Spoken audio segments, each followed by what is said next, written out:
हो जाती, लेकिन दिल्ली सरकार अभी कहीं ना कहीं राहत दे रही है। नहीं जी, जब भाजपा विपक्ष में होती थी तो बड़ी आवाजें उठाया करती थी, लेकिन आज विपक्ष को नहीं आवाज उठा पा रहा, क्या मजबूरी है? विपक्ष है ही कहाँ साहब, विपक्ष को तो माननीय प्रधानमंत्री जी का तोता डराए हुए है साहब,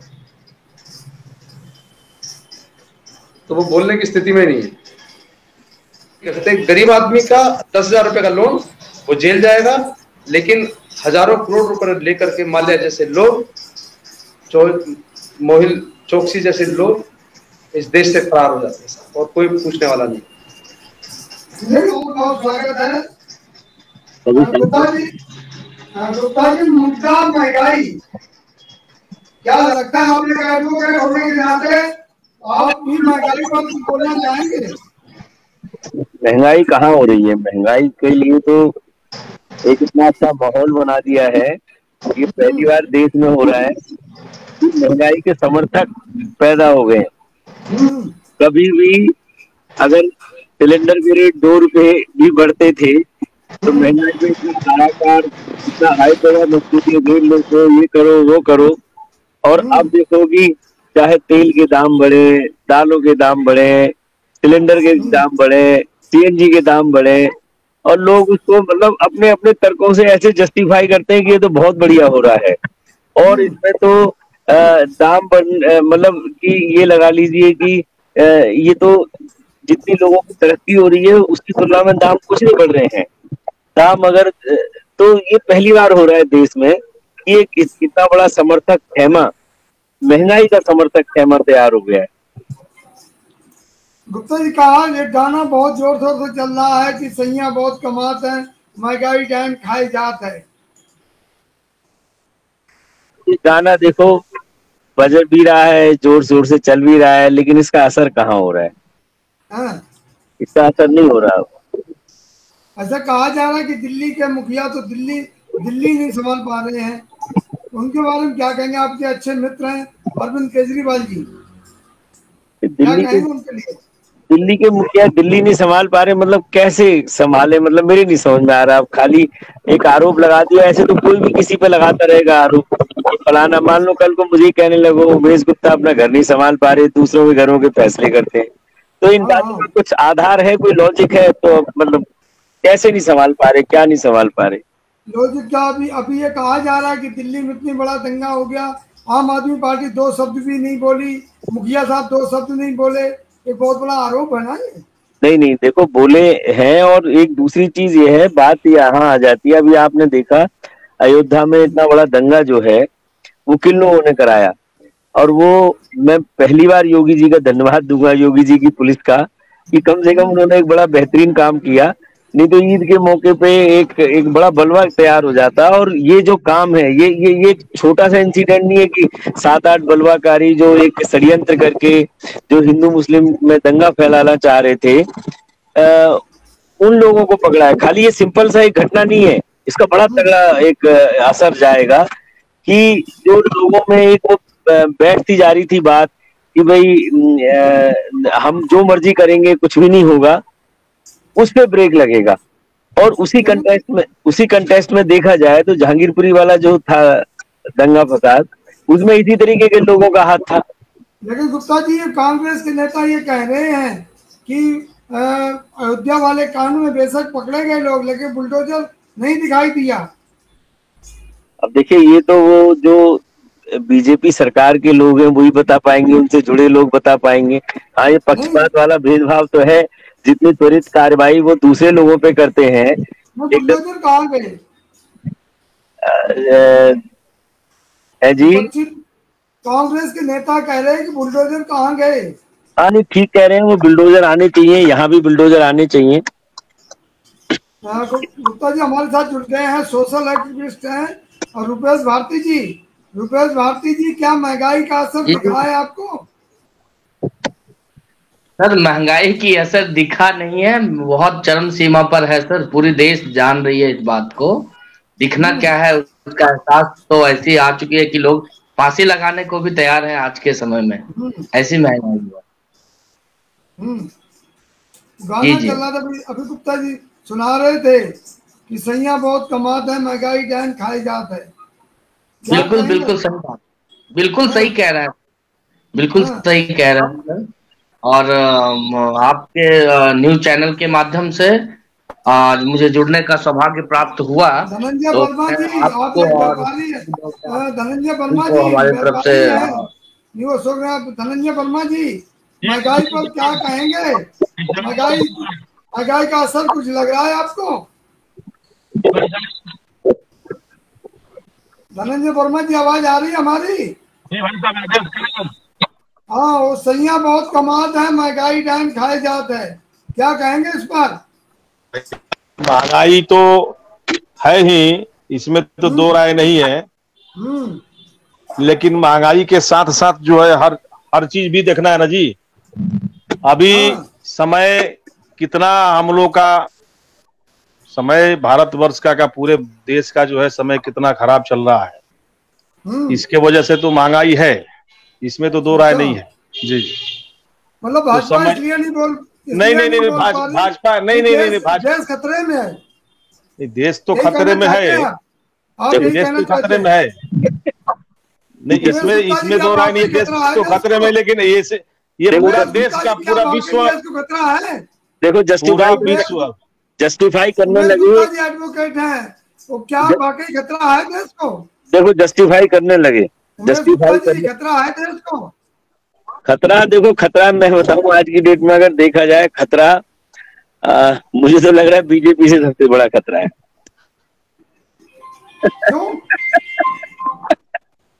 ये देश नहीं चला पा रहे, देखो देश नहीं चला पा रहे। अगर आप देखोगे फॉरेन रिजर्व है 2014 से आज की डेट में आधा हो चुका है।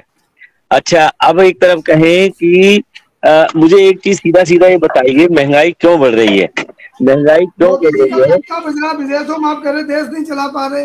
अरे विदेशों में डंका ये जो है ना, व्हाट्सएप, फेसबुक, यूनिवर्सिटी के छात्र दबा के बजा रहे हैं। बाकी जो लोग बोलते हैं उनसे पूछो कि वो पास के राज्य में भी गए हो तो बताएं, विदेशों की बातें करेंगे, ऐसा कुछ नहीं है। वर्मा जी क्या कहेंगे इस बात पर?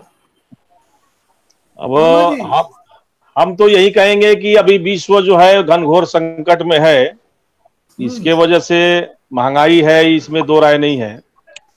तो अभी समय को देखते हुए सबको मिलजुल के साथ देना चाहिए इस देश को। देखो रमाशंकर जी, अभी मैं आपको बताऊं, देखिए मैं खाना खा रहा था, अब मैं आपको बताऊं, अभी इन्होंने पैसेंजर ट्रेन रोक के कोयले की आपूर्ति कर रहे हैं, पेपर में छपा रहे हैं कि हमने इतनी सारी ट्रेनें रोक दी पैसेंजर ट्रेन, और उन सबसे कोयले की ढुलाई करेंगे।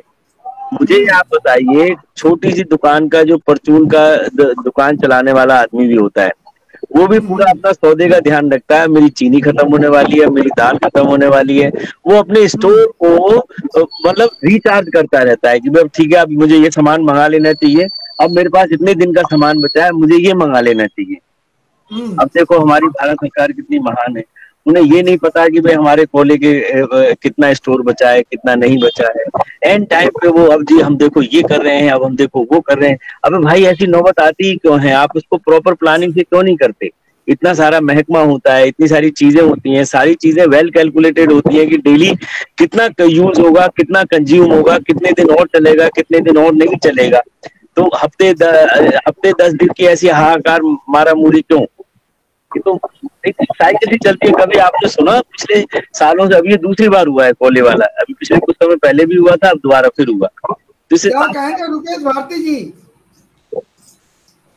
सर बिल्कुल सही कह रहे हैं। आज के डेट में जो भी सरकार बैठी हुई है केंद्र के अंदर, तो इनका मंशा हम लोगों को समझ में नहीं आ रहा है। इनका जो लालच, इन्होंने जो हम लोगों को लालच दिया कि जो है हर लोगों के खाते में 15-15 लाख रुपए जाएंगे, अच्छा दिन देखने का अवसर प्राप्त होगा, देश में एक अच्छी बदलाव आएगी, है ना। जब ये गुजरात के अंदर एक मुख्यमंत्री हुआ करते थे, तो उनका हम लोगों ने एक वीडियो काफी वायरल हुआ था, आपने भी देखा होगा, कि जो है पेट्रोल और डीजल के ऊपर इन्होंने आवाज उठाई थी कि सरकार कर क्या रही है ना। लेकिन आज जो ये आए हुए हैं, पेट्रोल डीजल तो आम बात है, ठीक है, महंगी है और बड़े पैसे वाले लोग गाड़ी का यूज करते हैं और होने चाहिए, चलो ठीक है।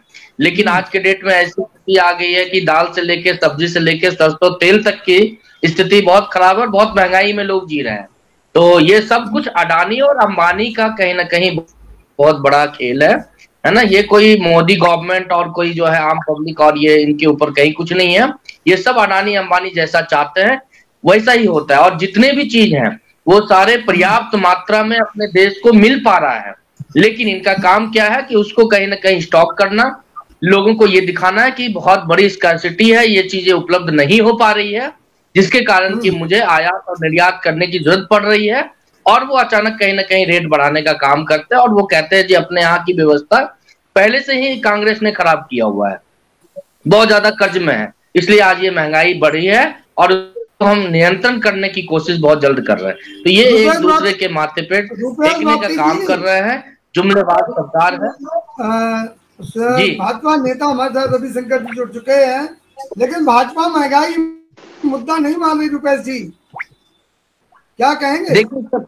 देखिए भाजपा महंगाई मुद्दा इसलिए नहीं मान रही है क्योंकि भाजपा वाले जितने भी लोग हैं, है ना, भाजपा सरकार एक बहुत अच्छी सरकार है, इसमें कोई डाउट नहीं है, देश कोई डाउट नहीं है, लेकिन अगर ये महंगाई है तो उनको महंगाई माननी चाहिए, और ये चरम सीमा तक पहुंच गई है, चाहे वो कोई भी लोग हो, चाहे वो भाजपा से बिलोंग करते हो या नहीं करते हो, उनको भी ये दिल से पूछा जाए तो वो बताएंगे कि हाँ महंगाई आज कहाँ है, देश की अच्छी स्थिति है, एक अच्छे लेवल पे हम लोग जा रहे हैं, हमारा भविष्य बहुत अच्छा होगा आने वाले टाइम पे, वो ठीक है। एक हिंदुत्ववादी की बात केवल करते हैं, वो भी ठीक है, वो अच्छी बात है, वो होना भी चाहिए देश के अंदर, लेकिन हर एक चीज को देखना होगा, हर एक महंगाई को देखनी होगी, हर एक व्यवस्था को देखना होगा। आज के डेट में रोटी मिलना मुश्किल है, एक अच्छा कपड़ा पहनना लोगों को मुश्किल हो चुका है, मकान बनाना कितनी महंगी हो चुकी है, हर एक चीज पे जीएसटी, एक पढ़ाई सर एक अगर हमारे बच्चे स्कूल में पढ़ते हैं तो उस किताब और कलम के ऊपर भी जीएसटी लागू कर दिया गया है। ये कहाँ की रणनीति है आप बताइए? कम से कम जो भविष्य के निर्माता हैं वहां पर तो जीएसटी टैक्स फ्री करो ना आप। नहीं, ये वो नहीं होता है, ये हिंदुत्ववादी नीति है। अभी तो आप इसका समर्थन कर रहे थे ना। सर देखिए, समर्थन हिंदुत्व, देखिए हिंदुत्व के लिए लड़ाई लड़ रही है बीजेपी, हिंदुत्व के लिए लड़ाई लड़ रही है, लेकिन लड़ाई कर रही है, किससे लड़ाई कर रही है? किससे? मैं चाहूंगा रविशंकर जी सुना है आपने, और अपने वक्तव्य को रखें कि वाकई मुद्दा महंगाई क्या है, महंगाई से निजात किस तरह पाएगा, और क्या है वाकई अंतर्राष्ट्रीय मुद्दा लेके चल रहे हैं महंगाई को लोग, तो क्या वाकई अंतर्राष्ट्रीय मुद्दा माना जाए इसको? रविशंकर जी आवाज हमारी आ रही है? हाँ जी बिल्कुल आ रही, बिल्कुल सभी के पास आ रही है। इसमें जुड़े हुए सभी लोगों को जय श्री राम। रही बात महंगाई की मुद्दा, महंगाई तो है और महंगाई होनी भी चाहिए। अगर महंगाई नहीं होगा तो किसान आत्महत्या कर रहा है, आपने सुना होगा, सरकारों पे आरोप लगती है। तो जब किसान के पैदावार का जब मूल्य बढ़ेंगे तो महंगाई तो बढ़ेगी, आटा चावल महंगा तो होंगे। अब ऐसा तो है नहीं कि सरकार जो है किसान से 2000 रुपए क्विंटल गेहूं खरीद के और 1000 रुपए क्विंटल या 500 या फ्री में कब तक देती रहेगी? किसानों को मूल्य नहीं मिल रहा, जब भी तो 13 महीने किसान वहां बैठ के गए थे। हाँ नहीं वो अलग मुद्दा है। किसान देखिए, किसान वहां बैठ के गए थे ना रामाशंकर जी, तो किसान वहां थे कहाँ? किसान सिर्फ यूपी और पश्चिमी उत्तर प्रदेश और पंजाब में ही थोड़े होते हैं, पूरे ऑल इंडिया ओवर किसान होते हैं। रविशंकर जी सही कह रहे हैं। वाकई ये किसानों को उचित मूल्य नहीं मिलेगा अगर तेल, डीजल, एलपीजी, सीएनजी के रेट नहीं बढ़ेंगे तो। रविशंकर जी आप यही कह रहे हैं क्योंकि किसान बेचारे तेल, डीजल, पेट्रोल, सीएनजी पैदा करते हैं तो उन्हें अच्छा मूल्य मिलना चाहिए। आप यही कहना चाह रहे हैं?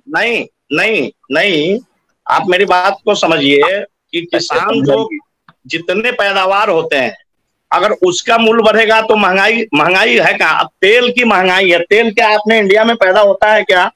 अच्छा, इंडिया में कितने प्रतिशत तेल पैदा होते हैं? तेल तो बाहर से आयात होता है, वो सारा निर्भर, अभी यूक्रेन का युद्ध चल रहा है रूस का, तो उस पर डिपेंड करता है। दूसरी चीज ये है कि आपने देखा होगा कि जितने अभी यूक्रेन की वजह से बढ़ गया है, आपका ये कहना है? अभी और जो अगर हम 2 महीने पहले देखें वो किसकी वजह से बढ़ा था? तो युद्ध नहीं था। हमारी बात को सर सुना जाए हमने भी बहुत देर से सुन रहे थे। हमारा जितने state government, Bharatiya Janata party की स्टेट गवर्नमेंट है, उसमें अगर 15% है, तो अदर जो पार्टियां की सरकार है उसमें 30% है। वहां तो लोग हाय तौबा नहीं मचा रही है कि वहां पे क्यों नहीं वैट कम करा जा रहा है, तेल का रेट कम हो जाएगा जब वैट कम होगा। तो सिर्फ सरकार पे ही दोषारोपण करना कि महंगाई। दिल्ली गाजियाबाद नोएडा में डीजल पेट्रोल में कितना अंतर है, सीएनजी में कितना अंतर है दिल्ली और गाजियाबाद में? दिल्ली गाजियाबाद में जो अंतर है, अब आप कहते हैं कि महंगाई अभी एक हमारे भाई साहब ने कहा, आपने कहा बीजेपी वालों ने वैट घटा दिया, तो पक्की गाजियाबाद में दिल्ली से सस्ता होना चाहिए। हाँ, तो दिल्ली से सस्ता होना चाहिए, है या नहीं? नहीं, बिल्कुल अभी हुआ नहीं था। यूपी में सस्ता था तो लोग दिल्ली में, अरे भाई साहब दिल्ली में पेट्रोल भराना लोग बंद कर दिए थे। दिल्ली में 71 रुपए 60 पैसे है और गाजियाबाद में 74 रुपए कुछ पैसे है, तो 3-3.5 रुपए अभी भी ज्यादा है आपके हिसाब से, कम होने के बावजूद भी, आपके हिसाब से कम होने के बावजूद। ना ठीक है, आपकी बात सही है, लेकिन मैं एक चीज बता, सुनिए ना, महंगाई पे अभी टॉपिक महंगाई पे चल रहा था। मैं न्यू अशोकनगर का निवासी हूँ, शायद इसमें सब लोग न्यू अशोकनगर में रहते हैं। आज से 10 साल पहले, 5 साल पहले, 7 साल पहले न्यू अशोकनगर में कितनी गाड़ियां थी? अगर महंगाई है, लोग के भूखमरी है, तो इतनी गाड़ियां कहाँ से लोग खरीद रहे हैं? लोग का खुशहाल जीवन हो रहा है। अगर महंगाई बढ़ रही है तो उसी हिसाब से उनकी इनकम भी तो बढ़ रही है ना सर, इनकम भी बढ़ रही है। अब कोरोना, देखिए कोरोना के महामारी है, ये तो पूरे विश्व के लिए था, इसमें बेरोजगार हुए होंगे, इसमें लोगों को दिक्कतें हुई है 3 साल के अंदर। मालूम है एलपीजी जो है और सीएनजी दुनिया में सबसे महंगी खरीदते हैं, आपको पता है ये बात? नहीं, आपको पता है मोदी जी ने 86 करोड़ लोगों को, देश में 86 करोड़ लोगों को फ्री राशन दिया। 86 करोड़ लोगों को फ्री राशन देने का मतलब यह है कि 86 करोड़ लोग बिलो पॉवर्टी लाइन है। अब 86 करोड़ लोग बिलो पॉवर्टी लाइन है, तो आप कहाँ कह रहे हैं कितनी तरक्की ये चीज हो? नहीं, राशन दे दिया, नहीं आप इसको गलत ले जा रहे हैं ना। राशन दिया इसका मतलब नहीं कि वो गरीब हो गए, 86 करोड़ लोग गरीब हो गए, ऐसा नहीं है सर। आपको अशोकनगर के अंदर 10 लोग ऐसा है जिसका मैं नाम गिना सकता हूँ, जिसका 10-10 मकान है, वो भी पेंशन लेते हैं, वो भी राशन लेते हैं। तो इसका मतलब नहीं है कि वो गरीब है। राशन अगर दिया गया, राशन इस पर्पज से दिया गया कि वो कोरोना का महामारी था, इसलिए राशन दिया गया। ये नहीं कि 86 करोड़ लोग गरीब हो गए इसलिए राशन दिया गया। ना, देखिए कागजों में वो वही हिसाब है जो ये वजह है। और वो जो इस तरीके से लेने वाले लोग मुश्किल से मुश्किल 1,50,000 होंगे, मुश्किल से मुश्किल। आपके पास गाड़ी है या नहीं? आपके पास है ना, लेकिन आप राशन की लाइन में लग के राशन नहीं लिए होंगे। मैंने भी नहीं लिया, मेरे पास भी गाड़ी है, मैंने भी नहीं लिया। नहीं, राशन तो चलिए इंडिविजुअल हमने आपने नहीं लिया, उससे नहीं डिपेंड करता है ना। तो मेजोरिटी नहीं लेते, आप मानिए वो लेता वही है जिसको जरूरत है। कुछ एक होते हैं फर्जी टाइप। नहीं, जिसको जरूरत नहीं है वो भी लेते हैं। यहाँ पे आप देखिए, डीजल का रेट बढ़ने से ट्रांसपोर्टेशन कॉस्ट बढ़ गई है, उससे क्या ढुलाई बढ़ गई है, ढुलाई बढ़ने से जो महंगाई बढ़ गई है, सब्जी वगैरह के रेट बढ़ गए। अगर आप ये कहें कि अंतरराष्ट्रीय रीजन की वजह से ये चीजें बढ़ी हैं, तो आपको मैं बताना चाहूंगा, जब मार्च 2020 में कोरोना की वजह से लॉकडाउन लगा था पूरा दुनिया भर में, तो अंतरराष्ट्रीय स्तर पर तेल के दाम 0 पे हो गए थे, जो $0 बैरल, और नेगेटिव में चले गए थे। मैं शेयर मार्केट में भी इंटरेस्ट रखता हूँ, 0 नेगेटिव बैरल में चला गया था, क्योंकि उठाव नहीं था, उनको वहां अपना स्टोरेज की कॉस्ट ज्यादा पड़ रही थी, और स्टोरेज की कॉस्ट को कम करने के लिए उन्होंने कहा भाई उठाओ, अपने खर्चे पे उठा लो। तो एक तरीके से क्रूड ऑयल के रेट इतने कम चले गए थे, लेकिन इसके बावजूद भी इंडिया में तेल के रेट कम नहीं हुए।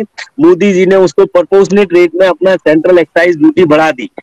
अच्छा, कहते हो कि हम दुनिया के हिसाब से, एक चीज मैं आपसे जानकारी लेना चाहता हूँ।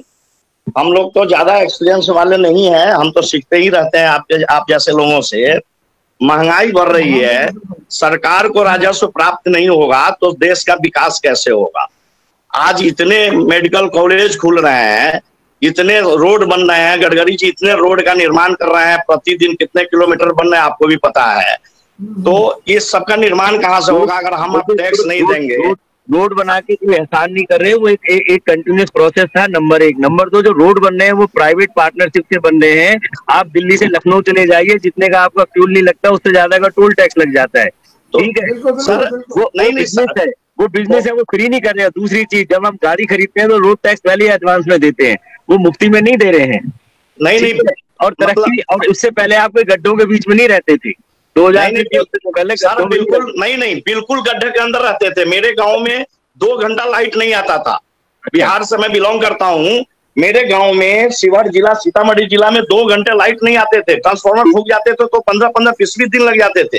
लेकिन आज स्थिति बदल चुकी है, आज गांव की भी स्थिति बदल चुकी है। 24 घंटे लाइट आ रहे हैं। बिल्कुल ठीक है, मैंने ऐसा नहीं है कि नहीं हुआ है। पहले गड्ढे में रहते थे, हमारे गांव में सड़कें नहीं थी, पक्की सड़कें नहीं थी, अब सड़कें हो गई हैं, बसें चलने लगी हैं। आपके में नहीं, हमारे यहाँ थी, हमारे यहाँ पहले बात डेवलपमेंट की नहीं, बात महंगाई की शुरू होती है। हाँ, और क्या वाकई महंगाई आज मुद्दा क्यों नहीं बना रही महंगाई को, यह सवाल है। क्या कह रहे हैं?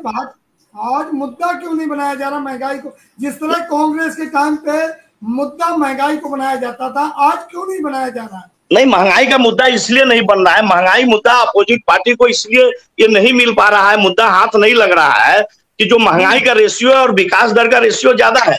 महंगाई अगर बढ़ेगा, जब अगर देश का विकास होगा, देश में अगर कोई प्रोजेक्ट पे काम होगा तो महंगाई तो, जैसे मैंने उदाहरण दिया, इन्होंने सर ने कहा कि किसान डीजल पैदा नहीं करता है, लेकिन जितने हम खाद्य पदार्थ है, जितने दवा वगैरह बनते हैं, उसमें जितने यूज होते हैं, सारे किसान के खेतों से ही निकल के आते हैं।